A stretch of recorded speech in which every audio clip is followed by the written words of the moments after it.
Day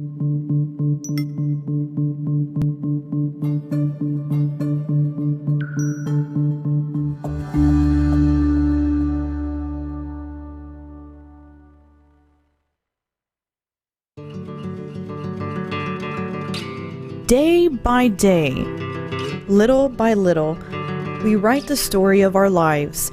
Join author Joe Alch on a walk down memory lane with tenacious humans who didn't let their circumstances dictate their life and what they could become. Welcome to the Lemon Tree Memoirs of Courage podcast. Good morning. Today we have a wonderful guest who is in the process of writing her story of courage. She's a friend of mine. Just a great message. I'm so honored to have Christine Hoza. She is a lifelong journalist spanning decades in print, broadcast, digital, and social media. She's been writing and reporting on stories as long as she can remember. Now she's writing a story of her own, a book about how life unexpectedly changed and how God used her to invest, shape, and change her life. So today we're talking with Christine about why she's writing her life story. Welcome, Christine. Joe, thank you so much for inviting me. I'm so thrilled to have you. Thank you. So, okay, we're talking about writing your story. And since you're still in the process, I think you're about 90% through. Yes. We're not going to reveal the title. We will reveal it in a future episode and on Facebook. But you were raised by a doting mother after your father left 3 months after you were born. So let's talk about that. That's absolutely right. After my father left, my mother and I, 3 months after I was born, he left her with the sole responsibility of raising me, and most of the time working 2 jobs to provide for us. I grew up in daycare, and then I became a latchkey kid because I grew up in a single-family home. Wow. So do you have any brothers or sisters? I am the only child. Wow. So you wore some big shoes. I did. Very little. I did. So why are you writing the book? Tell me the reason for writing. Absolutely. While this book is about my life-changing story, the purpose of the book is to inspire the reader that it's not where you start in life, but it's about finishing strong. Mm-hmm. So let's go to the beginning. Tell me what your thoughts when you were in daycare and your mom was working, and you knew she was doing the best she could to keep you a family. And hats off to single moms. She did an amazing job. Yeah, I'm sure. So tell me, as a child in daycare, tell me your kind of walk at that time. Absolutely. Growing up in daycare, I think and my mom knows this, I think what I really longed for is to be connected with a family. I appreciate everything that I was blessed with in daycare, but I think we all desire to be connected with our families. I really longed for my mother. Mm-hmm. Absolutely. And, it's about finishing strong. While we cannot rewrite the beginning of our story, we certainly can write the ending. It doesn't matter that if you grew up in daycare or if you were a latchkey kid or a single-parent home. That doesn't mean that the rest of your life has to be that way. Well, I know going back when my parents divorced, and it was the first divorce in our church, actually, in a little town in Louisiana. And so I was the only one of my friends that didn't have a mom to come home to after school. I was the only one. And there was some shame involved in that. I was embarrassed. I didn't like to have friends over because people would see my situation. And I was one of those latchkey kids too. I knew my dad was doing the best he could. He had to work. He had to provide for us.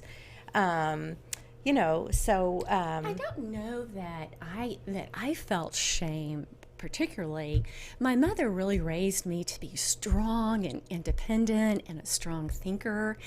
And but I think what I was feeling is a disconnection. And I talk about that. I talk about that in the book.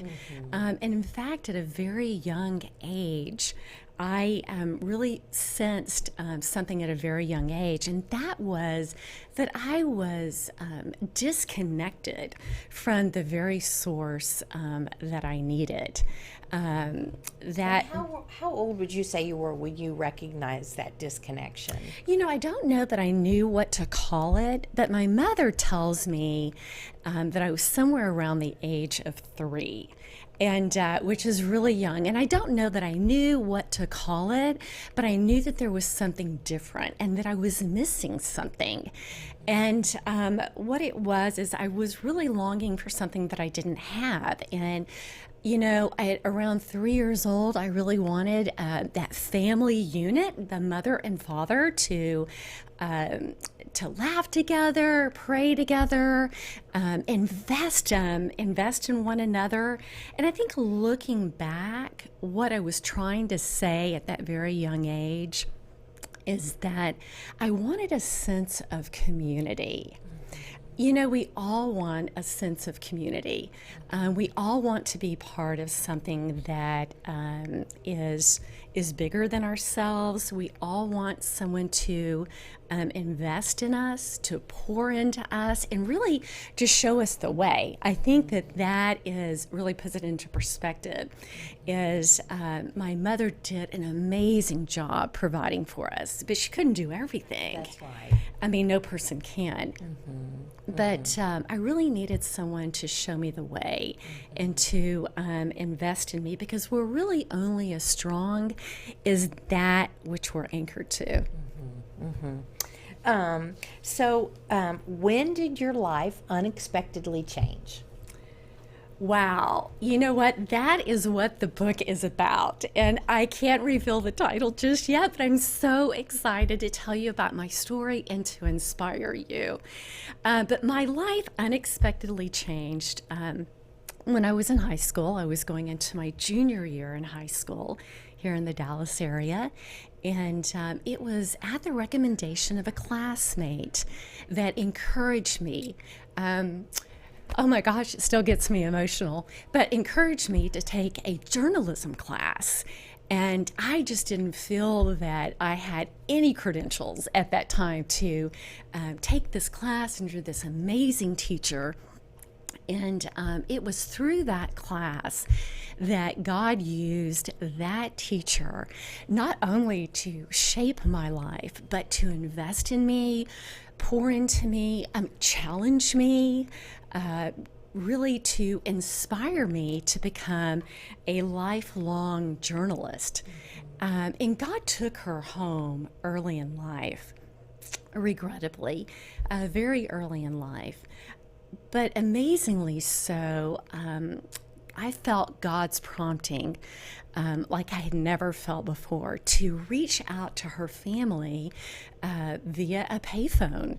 Back in the day, I reached out to her family, called them on a payphone, and it was through her family, that God brought about a lifelong investment, even to this very day. So what prompted that phone call? What was going on that you went to the payphone and picked up and thought, you know what, I need to talk to somebody? Absolutely. I talk about that in the book, and I think it's in chapter 3, I think it is. And I felt, it's a great question. I felt God's prompting like I had never felt it before. And it just took me about probably 6 months to muster my courage. And I actually went overseas for the summer to help lead a mission trip, and in mustering my courage while I was on that trip. And I just knew that I wanted to let the world know, but most importantly and first and foremost, to let her family know, not that they didn't already know, but just how amazing she was and how encouraging, and the investment that not only that she put into me, but she put into thousands of students who crossed her path. And I just wanted them to know that that she, while she's in heaven and has been for many years and will forever and ever, that that I would always tell her story. And here I am telling her story 30-something years later. You know, it's amazing how simple acts of kindness can make such a difference in someone's life. And my book, The Lemon Tree, is about a woman who owned a little shop, and she befriended me. She was kind to me, and she probably thought, she was probably kind to everybody, you know, but I needed that so much, and it really made me the person I am today. It was that little nudge and shove that you are special, you've got value, there's something really unique about you. And we can all be that right. lemon tree. We can all be that encourager. And, you know, I try to, at work, I try to, if I see something in somebody, it's so important to make them feel, wow, they've done a great job. You know, thank you. That's right. You sure know how to do that, you know. You know, it's not just a random act of kindness.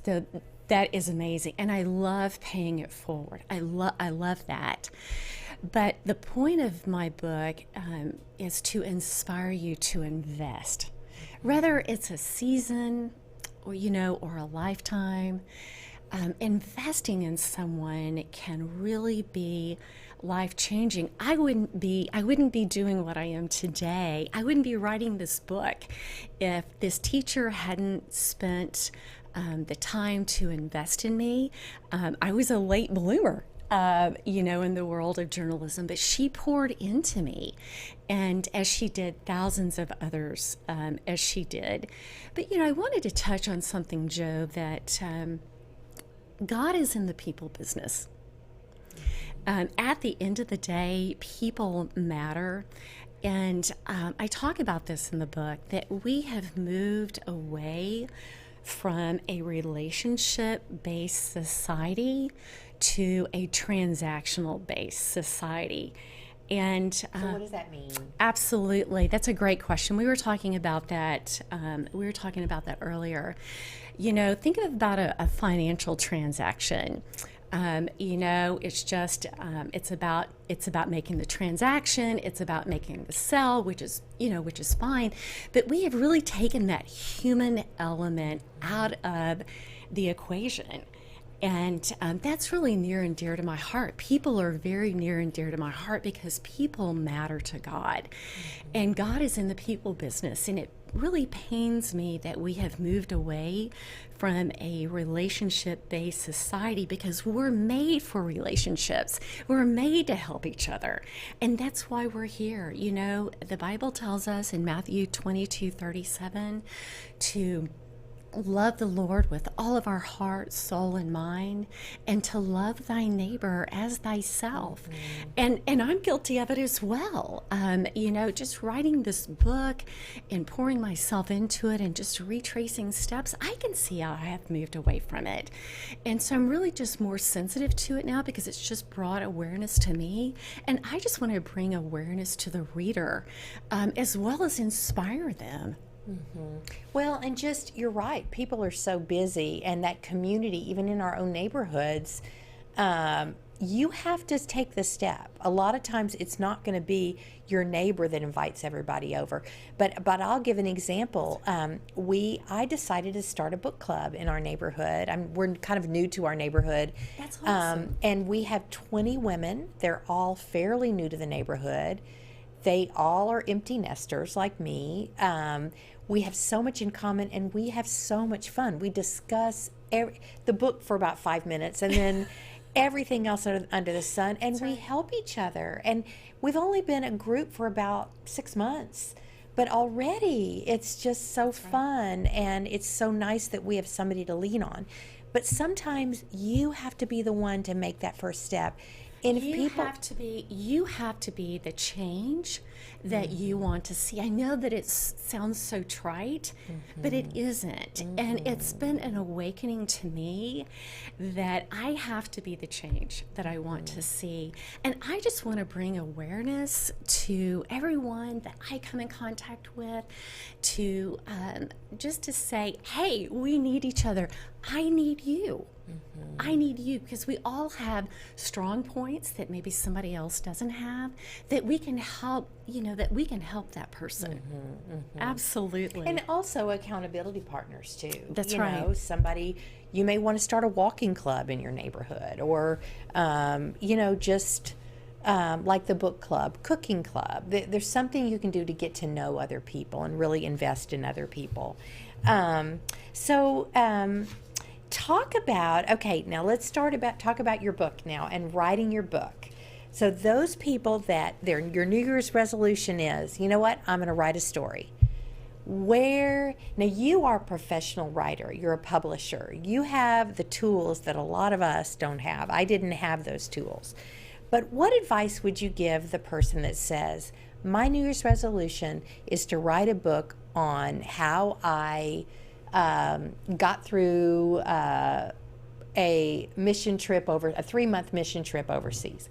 This is just an example. So what would you say? How do you start? Well, you're not going to build Rome overnight, and it's a process. The best thing I can tell people is to take your time. Let it marinate. Sometimes when I'm writing, the best thing I can do is sleep on it and wake up the next day and have a fresh set of eyes. I started September 1st writing this book, and I had to, let me just back up a little bit. I had been wanting to write this book for a long time. The timing didn't seem right, schedules got busy, and I just kind of moved away from it. I didn't even really realize it, but it was being out on the East Coast late last year that through a conversation that I could just see that God had lifted the veil, and I could see the vision for the book, and I couldn't wait to get back to Dallas and start writing this book. But that doesn't happen for everyone. But at the end of the day, we all have a story. Every one of us has a story. And for me, I just had to draw that proverbial demarcation line in the sand and say, today's the day. Today's the day that I'm going to start writing. I want to start inspiring people. And it was just mustering the courage. And it just takes time. But I think you just have to decide that that's what you're going to do. And when you want to do something, when you have that vision and the passion and you can see it, you're going to be able to fit it in the nook and crannies of your life. You're not going to write the book overnight. I've not set any hard deadlines in getting the book finished. There are soft deadlines. But having said that, you don't want to rush it. I've spent my career for the better part of 35 years writing on deadline. And I tell people, if I didn't write on deadline, I don't think I would know what to do. But writing a book doesn't have to be about writing on deadline. You know when the book is going to be finished. You know when the story is going to be complete. But you want to take your time, but you'll know. You'll know when you're ready. But just be careful. What I would tell people is just to be careful not to let life get in the way. Don't underestimate what you can do in a year's time. How do you eat the big elephant, the proverbial elephant? One bite at a time. So just do something a little bit every day. So do you ever have days that you feel, oh, my writing today? Share that, because it couldn't be every day. Oh, I'm going to write 4,000 words, and oh, great, okay, tomorrow. So tell me, do you have struggles in your writing? Absolutely. I wouldn't be human if I didn't. Everybody does. And sometimes I'll write and I'll get back up the next morning and go, oh, no, I don't like that at all. Or I'll get up the next morning and go, I really love that. That is right on point. Absolutely. And with all books, even though I'm writing my memoirs about how this amazing teacher changed my life, I'm still doing a lot of research. And that takes time, and you don't want to rush it. But you know what I would encourage people to do in writing, that you brought that back to my mind, and thank you, is that document your journey along the way. Keep a journal for yourself, take pictures, share them with people. It holds you accountable as well, and it also helps people to understand and to get excited about walking that journey with you, and that it also holds you accountable, and you can see how God is moving you forward. And I think it's a great way to document. You don't have to document in big ways, but if you just do something, a little bit of something every day, or maybe every other day, when your schedule works best, but you've got to have those small wins. You've got to eat the little bite at a time. It's discipline. I mean, you have to have discipline in writing. Yes. Even the professional writers. Yes, you do. Yeah. And discipline doesn't mean necessarily having the television off, or, life goes on. And while that may work better for some people, that may not be a situation or an issue for somebody else. You just have to know what it's going to take for you to be disciplined and to stay disciplined. And for me, it was it is the determination and the perseverance. And I can always remember my journalism teacher telling me, and I can still hear her telling me today, Christine, just persevere, keep moving forward. Just because you started out in life this way or that way, it doesn't have to be that way. You can finish strong, but you've got to persevere. Did she tell you those words in high school? She did. Wow. She did. And I will, it still is very emotional for me. I'll tell you a story very near and dear to my heart, and hope that I can get through it. But, while all of my classmates were going off to big universities, I actually started out at the community college. And, looking back, that's exactly where God needed me. I had some amazing professors that played a very big part in my career in television and in radio that I would not have had necessarily if I had gone a different direction. But I was feeling less than at that point, and I just remember her looking at me straight in the eye, and she took my hand and she said, Christine, she probably said Chris at that point, but she said, Chris, you persevere, you stay strong, stay focused, and you will finish strong. And sometimes courage and discipline and perseverance will take you further than just knowledge alone. And I never forgot that. And as I've gotten older, it just resonates more and more. And I'm so thankful that I heeded her words. And, my mother has always instilled determination as well in me, and perseverance, and just instilled that I could be anything I wanted to be in the world. But I'm so glad that I really heeded my teacher's wisdoms, her wisdom, her pearls of wisdom, if I may say, because it has served me well in life. And, I moved beyond community college and went on to the university, and just so very, very thankful. But gosh, those were great pearls of wisdom. And upon our graduation, as she did for all of our classes that were graduating, she gave us a small book that I believe it was about the book of Proverbs, and she wrote a small inscription with a personal letter that I still have. And we hadn't talked about this early on, but I just want to share this with you. But in her last chapter of life, she remembered the book that I read for my senior year in high school. She had encouraged all of us. The assignment our senior year was to pick a book and then do a book report. And we were on the journalism staff, but that was, as I remember it, that was one of our assignments. But she assigned this book to me my senior year. And she motioned me up to her desk and she said, I want you to read this book. And I talk about that book in my book, and it sits on an easel in my study as a source of inspiration after all of these years. But in her last chapter of life, she remembered that I read that book, and she sent that book to me with a personal letter that that she was proud of me, and to remind me of to persevere, and how far that would take me in life. And I still read that inscription to this day, and how much, just how much it's near and dear to my heart to have a teacher to pour into me like that, even in her last chapter of life. Wow, that's incredible. That's awesome.